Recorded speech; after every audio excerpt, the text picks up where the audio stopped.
Bonjour à tous et bienvenue sur cette vidéo où on va débriefer de l'UFC Fight Night 248 qui a lieu à Macao et dont le main event était Petr Yan contre Deiveson Figueiredo.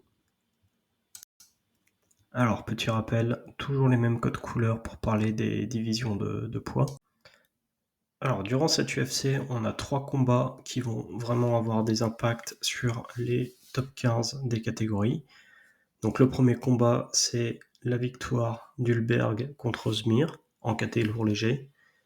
Alors cette victoire permet à Hülberg d'être sur une série de 7 victoires consécutives. Ensuite, on va retrouver Xionan qui gagne contre Ricci, qui va faire bouger les pailles féminins.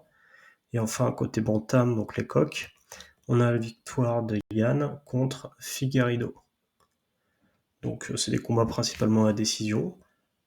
Les autres points sympas de la soirée, c'est Shiming, donc qui remporte la finale féminine des poids pailles du tournoi Road to UFC avec un super coup de pied par KO dans la tête.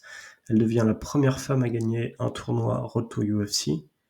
Et ensuite, vous avez Salikov, donc Muslim Salikov, qui a 40 ans, met un coup de pied tournant pour mettre KO Song Kenan et qui marque ainsi son deuxième KO consécutif avec cette technique. Le coup de pied est très impressionnant, je vous invite à aller le regarder. Alors, la première catégorie qui bouge, comme je vous l'ai dit, c'est la catégorie des mi-lourds. Donc ça, c'est la catégorie des mi-lourds avant cette UFC. Alors voilà, à la suite de la victoire d'Hulberg, donc lui va prendre 3 places, ce qui va le mettre pas mal.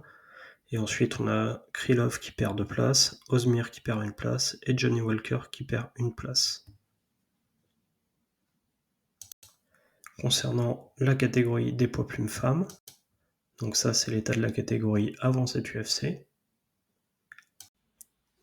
Voilà, à la suite de cette UFC, le panel a décidé que malgré la victoire et la défaite, il n'y a pas d'évolution de classement dans la catégorie des poids plumes femmes. Maintenant, la catégorie des poids coqs masculins.